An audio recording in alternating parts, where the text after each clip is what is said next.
Bonsoir à tous, bienvenue sur la chaîne toujours proche des populations. Ravi de vous retrouver pour votre journal.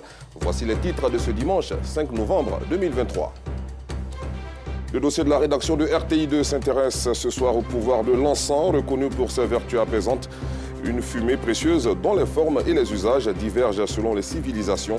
Reportage tout à l'heure. De l'autre côté de la frontière nord-ouest de notre pays en Guinée, alors que Moussa Dadis Camara a été rattrapé et a passé la nuit en prison, son ex-ministre de la Sécurité, Claude Pivy, est activement recherché. Merci pour votre fidélité. Les téléphones portables de seconde main sont beaucoup prisés par les populations. Dans la commune de Koumassi, au marché Djakonan, plusieurs jeunes s'adonnent à ce commerce pour subvenir à leurs besoins. Cependant, ce business est souvent source de problèmes pour vendeurs et clients, selon Ansita Diarra et Anjago. Dans la commune de Koumassi, le marché Djakonan ou encore Djassa est réputé pour le commerce des téléphones seconde main. Depuis plus de 10 ans, Fabrice exerce cette activité. Ce business est une aubaine pour lui de subvenir à ses besoins. Un business rentable, quand tu es honnête, tu t'en sors. Quand tu es malhonnête aussi, tu t'en sors pas. Voilà, donc il faut voir ce qui est bon pour pouvoir s'en sortir. Le client ici, lui, il veut nouveau, donc tu lui donnes nouveau s'il veut seconde main. Si tu es sûr de la provenance de ton téléphone, puisque c'est un téléphone qui est bon, il n'y a pas un souci là, tu peux lui vendre. Voilà, c'est la confiance qui existe entre le client et nous. Toutefois, il rencontre quelques difficultés avec certains clients. Les clients même nous fatiguent, les clients sont têtus. Voilà, donc on est habitué à eux. C'est comme un foyer. Souvent c'est bon, souvent c'est pas bon. Souvent monsieur est fâché, madame est fâchée. Mais on fait avec quoi? On fait avec. C'est notre métier, c'est ce qu'on a choisi. Et souvent même là, le téléphone est propre. Elle arrive à la maison, non. Ça charge pas. Oh, devant toi, on a tout testé. Ou bien un micro là, ça passe pas. Surtout les femmes sont trop compliquées. Elles nous fatiguent. Pas facile. Hein. Souvent avec couleur jaune, avec couleur rouge. Au téléphone, c'est le téléphone. À quelques mètres de Fabrice, Chakoul est en plein échange avec son client Alpha. Il est venu troquer son téléphone contre un autre téléphone seconde main, mais un modèle plus récent. Alpha préfère acheter son téléphone chez Chakoul, son ami de longue date, pour éviter les déconvenus. C'est mon fils, il a l'habitude d'acheter les téléphones à lui.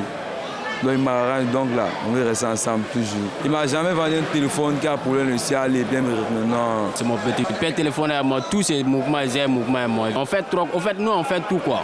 On vend deuxième main, on vend nouveau. Mais seulement nous on ne veut pas le téléphone qui est problème. Genre, si tu es pour toi-même, tu veux venir faire troc, tu viens te faire troc, non, on fait les trocs. La vente de téléphones seconde main est un moyen pour des personnes avec un petit budget de s'offrir un téléphone à moindre coût. Quand nous on vient dans les Djassa comme ça, c'est pour venir payer les deuxièmes mains pour aller se défendre avec. Parce qu'on n'a pas les moyens pour acheter les nouveaux. Donc avec lui, là, il a acheté au moins un prix abordable pour que là, je puisse me défendre avec.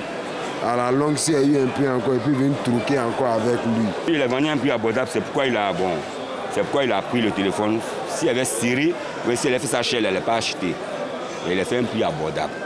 Il a vendu le téléphone à 20 000. En tant que le téléphone nouveau, ça fait 45 000. Ce business n'est pas sans risque.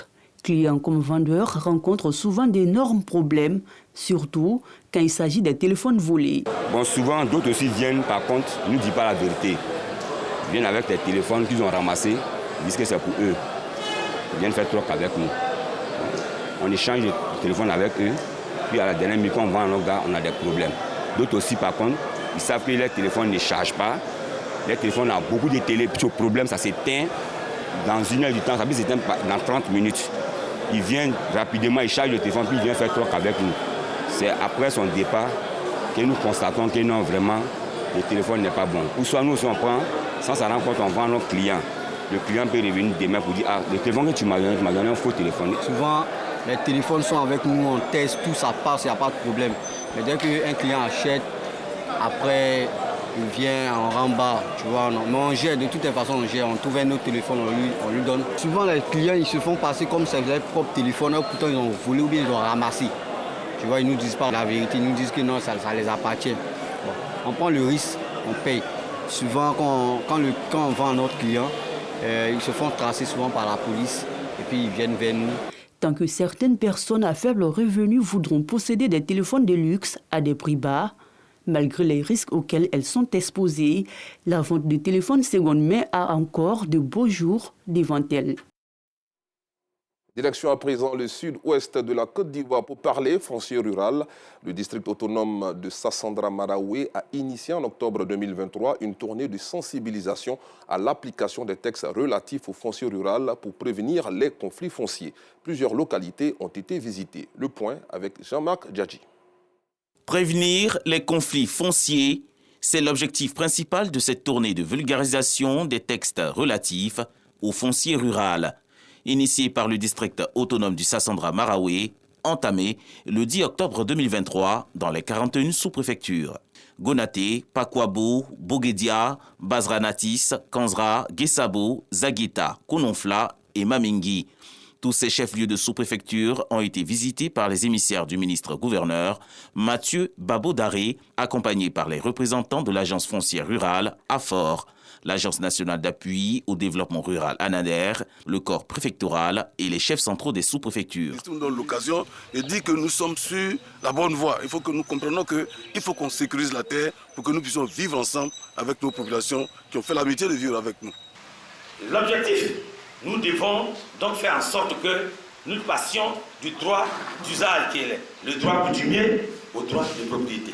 Maîtriser les rouages qui peuvent nous amener à la certification et à la sécurisation de nos terres, à l'immatriculation de nos terres, est tellement capital pour le bien-être social, mais aussi pour la cohésion dans nos départements. Cette tournée de sensibilisation des populations sur l'application des textes relatifs au foncier rural a pris fin le 26 octobre 2023. Parlons recherche de la paix dans cette édition. On connaît désormais les lauréats du prix Sounak pour la paix, édition 2022. Il s'agit de Catherine Sarah Gilbert, professeure de vaccinologie et l'Alliance pour les vaccins. Ce prix récompense les personnes ou organisations qui apportent une contribution significative à la recherche de la paix dans le monde et au bien-être de l'humanité. Des précisions avec Maïssa Kogaï. Les lauréats du prix SANAC pour la paix 2022 sont officiellement connus. Ce sont Sarah Catherine Gilbert, 59 ans, professeure de vaccinologie à l'Université d'Oxford et l'Alliance pour le vaccin Gavi. Tous deux sont reconnus pour leur implication pour la confection de vaccins et la lutte contre la COVID-19. Protégeant ainsi des milliards de vies à travers le monde. En 2019, c'est le président du groupe de la Banque africaine de développement BAD, Akinwumi Ayodeji Adesina, qui avait reçu le prix SANAC pour la paix en reconnaissance de son engagement pour la promotion de la sécurité alimentaire en Afrique à travers l'innovation agricole. En 2020, à Séoul, en Corée du Sud, le prix SANAC pour la paix a été décerné conjointement à l'ancien secrétaire général de l'ONU Ban Ki-moon et au président de la République du Sénégal, Macky Sall, représenté par l'actuel Premier ministre sénégalais, alors ministre des Affaires étrangères Amadou Ba. Ce prix que vous venez de lui remettre aura la double signification d'un acte de reconnaissance des efforts que le Sénégal est en train de mener dans la voie de la recherche de la paix en Afrique et dans le monde, mais aussi et surtout d'un encouragement à poursuivre et à persévérer dans cette dynamique. Depuis de nombreuses années, Dr Hadja Moon, animé d'un grand cœur et porté par un formidable élan de générosité, consacre un temps et des efforts extraordinaires à la cause de la paix et du bien-être de l'humanité. Le prix SANAC pour la paix a été créé en 2017 par le Dr Hadja Moon, cofondatrice de la Fédération pour la paix universelle, une organisation qui promeut et œuvre pour une paix durable dans le monde. Il honore les personnes et les organisations qui apportent une contribution significative à la paix et au bien-être des générations futures. Place au dossier de la rédaction.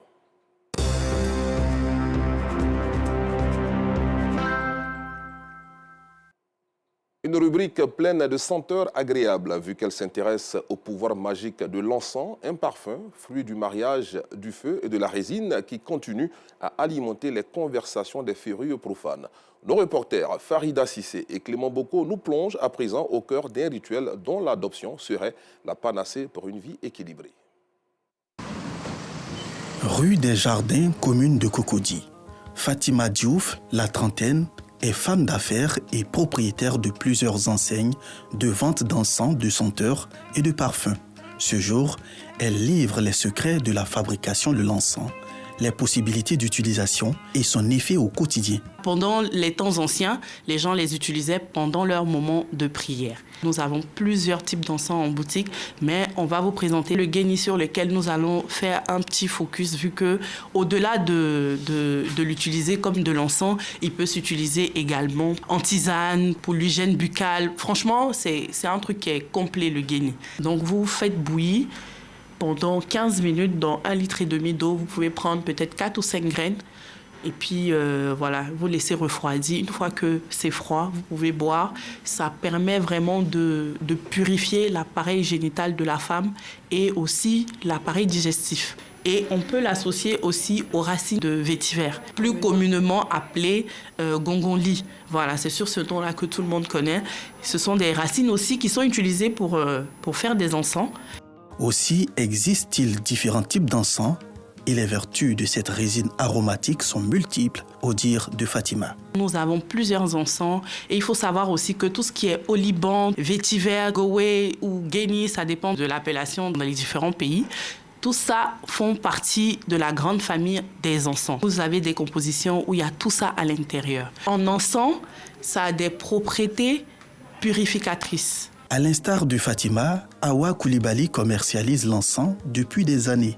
Elle fait venir ses produits de Kaï, une région à l'ouest du Mali réputée pour la qualité de son encens. Awa confie que c'est grâce aux bénéfices de la vente d'encens qu'elle a ouvert sa boutique de pagne. Wussouna là c'est bon, c'est l'argent de Wussouna qui m'a aidé à vendre des pains. J'utilise, mon mari aussi utilise Wussouna. Nous tous, nous sommes même mes enfants. Tout le monde aime Wussouna. Fidèle cliente d'Awa, Mariam Konaté est venue se ravitailler avec ses amis. Elle apprécie beaucoup l'encens et l'utilise souvent. Pour elle, ce produit est une astuce pour se parfumer et mettre ses atours féminins en valeur. Pour connaître un bon Wussouna, quand tu mets ça dans la maison, toi-même, quand ton mari vient là, toi-même tu es très content, lui-même il est très content. Il y a Wussouna, il y a Ououra. Même quand toi, ton mari fait par là, quand tu mets ça là, s'il met son pied à la maison, par là, il est déjà fini. En tout cas, c'est bon Wussouna. Toujours, je suis parfumé dans Wussouna. Ramatou Diabaté, pour sa part, s'est attaché au rituel de l'encens depuis son mariage. C'est à cause de mon camarade là même, parce que lui a déjà marié devant moi. Donc moi, quand moi je viens chez lui, je viens trouver mes Wussouna chez vous, c'est bon, odeur. Moi aussi, je suis mariée maintenant, moi aussi, je paie ça. Parce que c'est bon, quand on dit femme, c'est Wussouna. Moi, je suis mariée, ça fait 2 ans, je mets Wussouna. Tous les jours matin, je mets. Quand il sort comme ça, je mets dans la maison. Le soirée est venu aussi, mais je mets aussi. Si tu es marié là, si tu mets ça, c'est bon. Mais quand tu n'es pas marié là, il y a son lot là. Quand tu sors, tu prends l'eau là, tu mets sur toi. Les gens vont te demander, toi ton parfum là, tu paies ça où? Je dis non, c'est l'eau de Wussouna. Si des femmes apprécient fortement l'encens et vantent ses mérites, certains hommes se méfient de son usage, notamment par les femmes. C'est le cas d'Ousmane Djombera, qui réside dans la commune de Trècheville. Il explique la raison de cette méfiance. Je n'aime pas, parce qu'il y a des femmes qui prennent pour aller voir les charlatans, tu vois, non? Bon, il peut dire, ok, si tu es venu, tu veux fumer encens dans ta maison, tu peux mettre un peu dedans un poudre qu'on t'a donné pour pouvoir envoûter ton mari. Bon, c'est pour ça qu'il y a beaucoup d'hommes qui n'aiment pas. Toutefois, limiter l'usage de l'encens à une recherche d'agréables émanations odoriférantes est une posture propre aux novices, selon Karamoko Kone, exorciste. Pour lui, l'encens possède des pouvoirs surnaturels. Pour le prouver, il nous invite à son cabinet situé à Angry-les-Oscars, dans la commune de Cocody. La scène ici parle d'elle-même. Les effets de l'encens sur ce patient nous laissent sans voix. Nous trouvons notre hôte en pleine séance de fumigation avec un patient.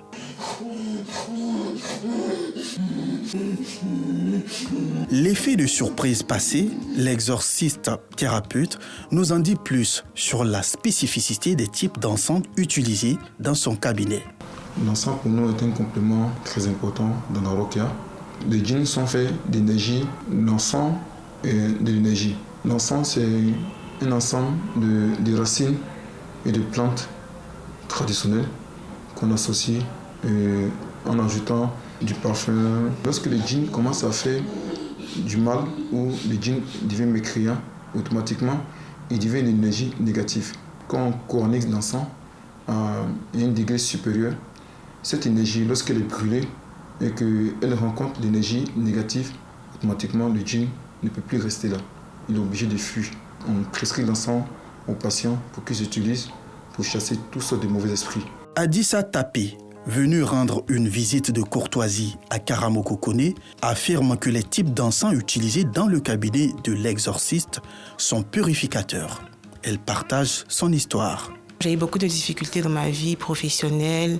Il y avait beaucoup de blocages, la sorcellerie. J'ai fait la rencontre de ce monsieur-là que je suis venue voir, qui m'a fait faire un traitement de 6 mois avec les encens et tout. Et franchement, je peux vous dire qu'il y a eu plein de choses qui sont sorties. Moi-même, j'étais surprise. Aujourd'hui, ça va.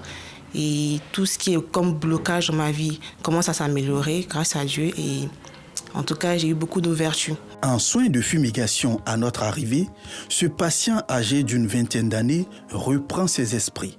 Il affirme avoir retrouvé sa santé mentale et son bien-être grâce aux encens. J'avais des difficultés à dormir pendant 4 mois. J'arrivais pas à manger, j'arrivais pas à aller à la selle, tout et tout. Quand il m'a prescrit l'encens, quand j'ai commencé à utiliser, la pression qui se manifestait dans le corps commençait à se réduire de jour en jour que j'utilise l'encens. Donc maintenant, ça me va mieux. Même après les traitements, je vais toujours utiliser l'encens parce que ça me fait du bien. Entre art de vivre, source de revenus et moyens de guérison, les avis sont partagés quant à l'utilité, l'origine et la place de l'encens dans le monde. L'encens, donc, qui vient du latin thus, et ce mot thus même qui vient du grec thuos.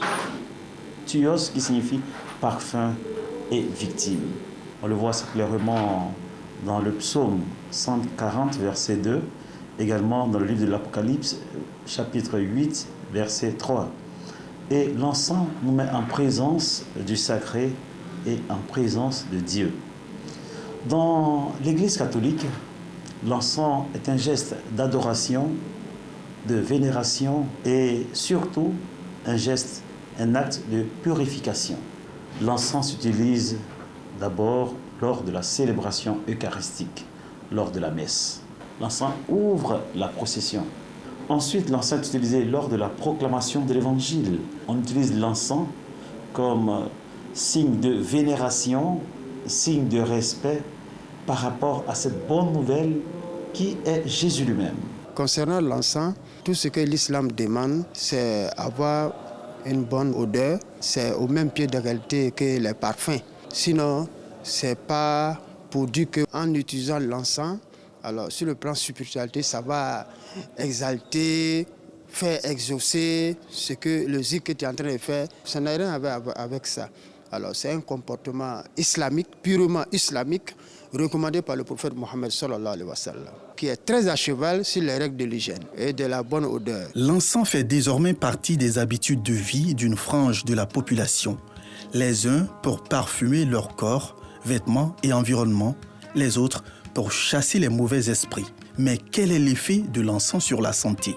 Le docteur Serge Didier Monet, médecin et chef de service à l'infirmerie de la RTI, revient sur les limites de cet art de vivre, notamment au plan sanitaire. Selon sa composition, l'utilisation excessive peut forcément entraîner des troubles sur la santé.